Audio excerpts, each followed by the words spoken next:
Oi pessoal, tudo bem? Eu sou o professor Ney Nordin, professor de História aqui do aulalivre.net. Hoje a gente vai falar de um assunto muito importante por causa do seu significado histórico, mas também muito importante para você que está querendo fazer vestibular e está querendo fazer Enem. Nós vamos falar de partilha da África. Lembra que África é um assunto que costuma ser frequente no Enem. Aliás, é um dos assuntos que o Enem gosta muito de perguntar, tanto em aspectos culturais como em aspectos da história da África.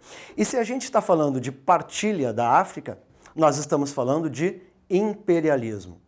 Imperialismo é uma relação que se estabelece no século XIX, nós usamos ela para o século XIX, e ela aparece também com outro nome, o nome de neocolonialismo. Neo, uma nova forma de colonialismo, porque o colonialismo ele é um fenômeno característico ali do período das grandes navegações, o século XV e XVI, quando os grandes impérios daquela época, Portugal e Espanha principalmente, começaram a estabelecer as suas colônias e era uma relação pautada pelo pacto colonial, lembra? O exemplo disso aí é o Império Colonial Português e o Brasil antes da sua independência. Bom, olha aqui. No século XIX, as relações sociais começaram a ser determinadas pela Revolução Industrial. Então, agora, o Pacto Colonial, ele se pauta por outras questões. É necessário matéria-prima, é necessário mercado consumidor e uma série de outras questões econômicas, tá? Então, quando a gente falar de Revolução Industrial, para o imperialismo, vamos lembrar de Segunda Revolução Industrial. A Segunda Revolução Industrial, o momento inicial dela é a segunda metade do século XIX, 1850. Por um pequeno detalhe, tu pega tudo aquilo que tu viu na Revolução Industrial, a produção em série, as novas formas de relação de trabalho, e agora tu coloca duas coisinhas, duas novas formas de energia. Primeiro, a eletricidade e segundo, o advento do motor a combustão. Quando tu pegar essas coisas e jogar para dentro da manufatura, a produção vai bombar. O nível de produção que as indústrias da Inglaterra vão alcançar é muito grande.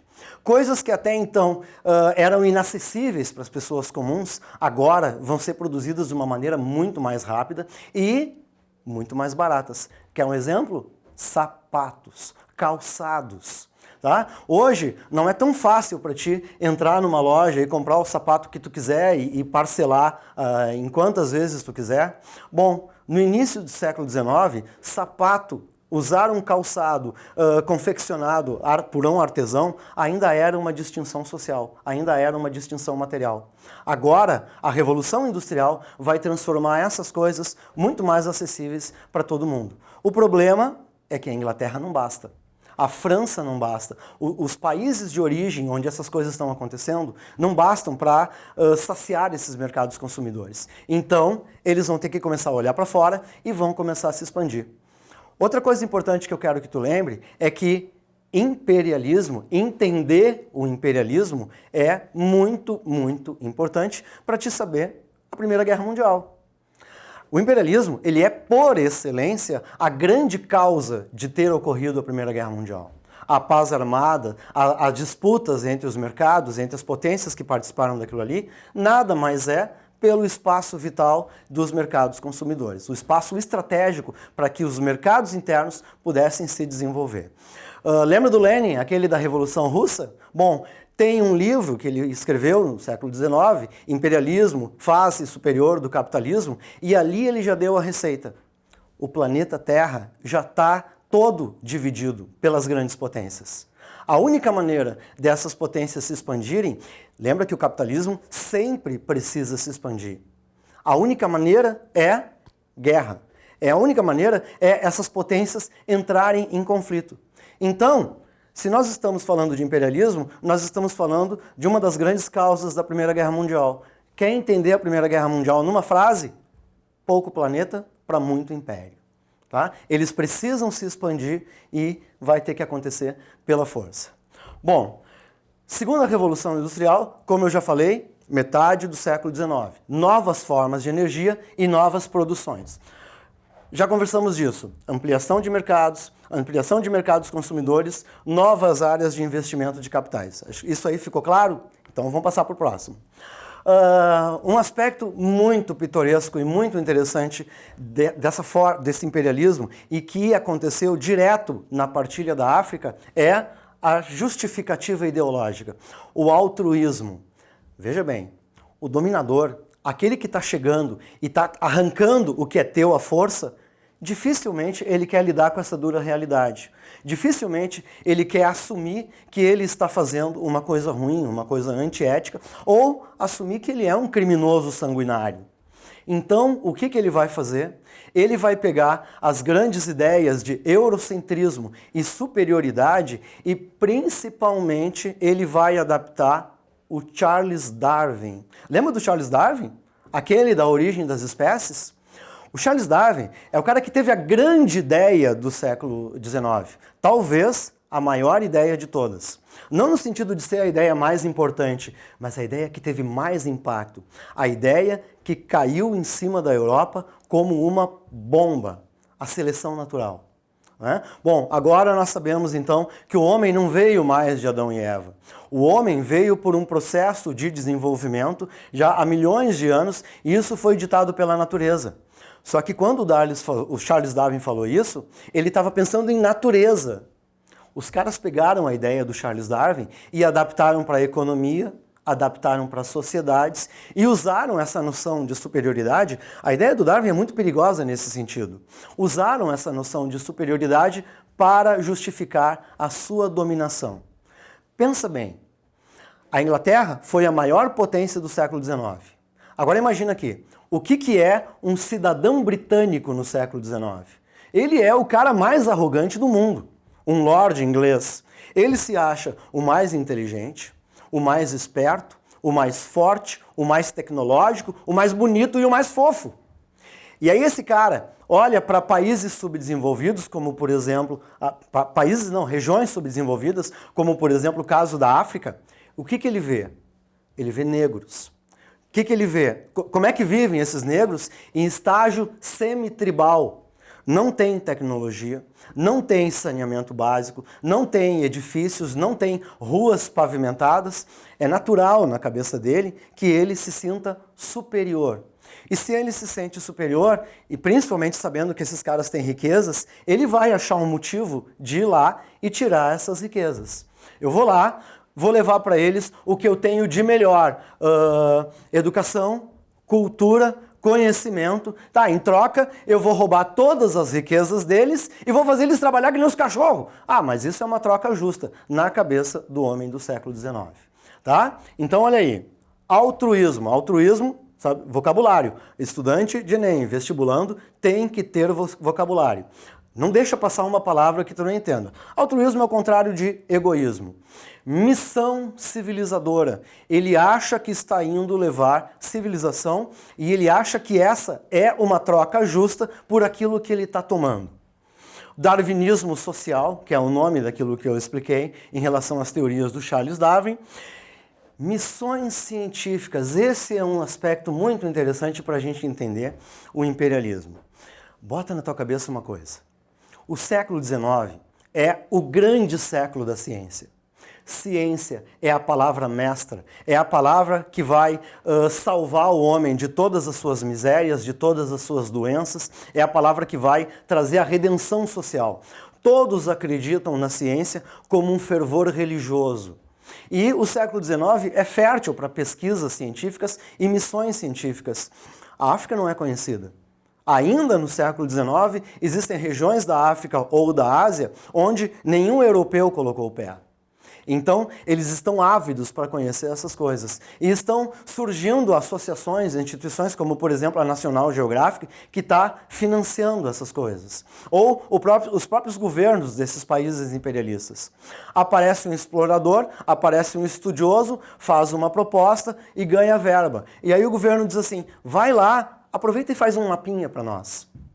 Ele vai, volta, mostra o caminho e logo, logo seguem tropas desses países, tá? Dessas potências. Então, missão civilizadora, missões científicas e, acho que eu já expliquei, a noção de superioridade europeia.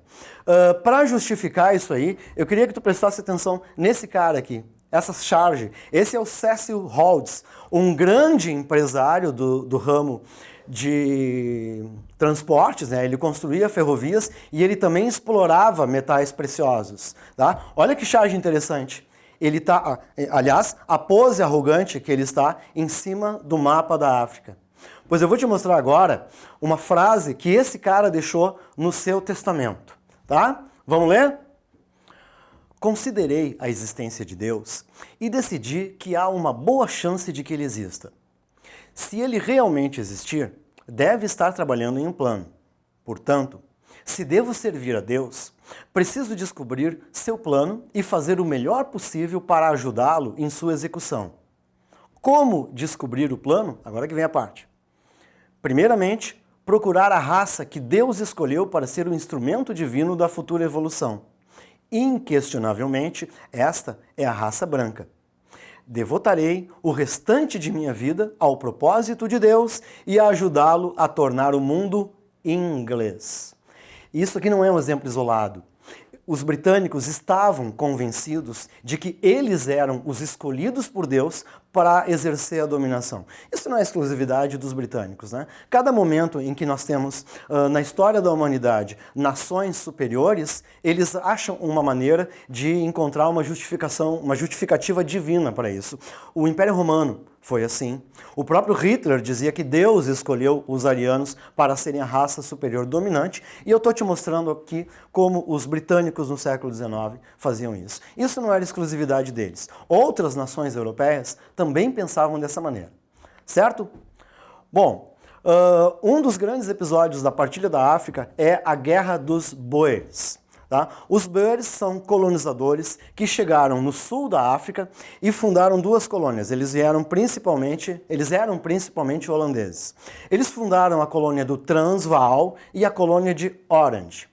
Só que em determinado momento, nós temos as datas aqui, 1867 e 1889, encontramos metais preciosos nessas colônias. E no momento em que encontramos metais preciosos, os ingleses, principalmente, ficaram se mordendo de vontade de ir lá tomar isso e ajudar aquelas populações nativas que estavam sendo, entre aspas, maltratadas pelos boeres. Vai acontecer uma guerra muito, muito sangrenta, tá? Contra o Império Britânico, inclusive, olha aqui, apoio francês e apoio alemão aos boers, tá? E não vão conseguir conter. Duas questões sobre isso. Aqui se inventou uma coisa que tu já ouviu falar em Segunda Guerra Mundial. Na Guerra dos Boers foi a primeira utilização que se tem do uso de campos de concentração. Tá? Existem muitas fotos de pessoas sofrendo por inanição, sendo confinadas em campos de concentração porque eram pessoas de segunda categoria ou porque não serviam. Outra coisa é que os britânicos ganharam essa guerra, mas os boeres não foram embora. Os boeres continuaram em regiões da África do Sul e daqui vai se originar o apartheid. O apartheid é um fenômeno pós-Segunda Guerra Mundial, só aparece na mídia a partir da década de 90, depois do fim da queda da União Soviética, né, que iniciou com o Muro de Berlim. Tá? Então, a Guerra dos Boeres é um dos grandes momentos de partilha da África. Outra coisa importante é o Canal de Suez. O Canal de Suez era extremamente estratégico para o Império Britânico. Em primeiro lugar, porque a colônia britânica mais rica era nada mais nada menos do que a Índia. Tá? Tanto que o apelido da Índia era a joia mais rica da coroa. A totalidade de terras do Império Britânico somava mais de 10 milhões de quilômetros quadrados. Mas de todas, aquela que mais dava lucro, já ouviu falar da Guerra do Ópio? Quando nós falamos de partilha da Ásia, nós falamos da Guerra do Ópio. O ópio era plantado na Índia e lá ele era acondicionado em armazéns e transportado para venda. Bom, o Canal de Suez é isso aqui. É um pedacinho que liga o Mar Mediterrâneo ao Mar Vermelho. Só que nesse pedacinho, olha a quantidade de tempo e combustível que a Inglaterra economiza para chegar até a Índia. Isso vai ser estratégico durante a Primeira Guerra Mundial. Isso vai ser estratégico durante a Segunda Guerra Mundial. Tá? Bom, ele foi construído numa associação entre Egito e França em 1869. Mas o Egito, até pela sua dívida externa, ele acabou vendendo a sua parte para a Inglaterra. E a Inglaterra começou a entrar ali. Num primeiro momento, Inglaterra e França dividiram a administração do canal, mas com o tempo, principalmente após a crise do Marrocos, no norte da África, que se dá entre 1905 e 1911, a França entra num acordo e ela abre mão da sua parte no canal de Suez para que a Inglaterra lhe apoiasse nas suas pretensões no Marrocos. Bom, já expliquei, resguardar rotas para a Índia e logo, logo a França é afastada disso. Guarda, canal de Suez é muito, muito importante para a Inglaterra. Certo? Há algumas revoltas em que a Inglaterra teve que enfrentar, duas delas, eu coloquei só as duas principais, uma revolta nacionalista no Egito e uma revolta nacionalista no Sudão. Essa no Sudão, eles tomaram uma tunda, eles conseguiram vencer. Certo? A revolta de Mahdi, mas foi um grande baque no senso de superioridade britânico. Outro filme que mostra uma revolta que eles tiveram e que foram massacrados, os britânicos foram massacrados, é o filme Zulu. Tá? Procure esse nome na internet, eu não me lembro o ano, o diretor agora, mas é uma referência de um bom filme que tem um contexto, que é bem contextualizado historicamente. Certo? E talvez o principal capítulo da Partilha da África é a Conferência de Berlim.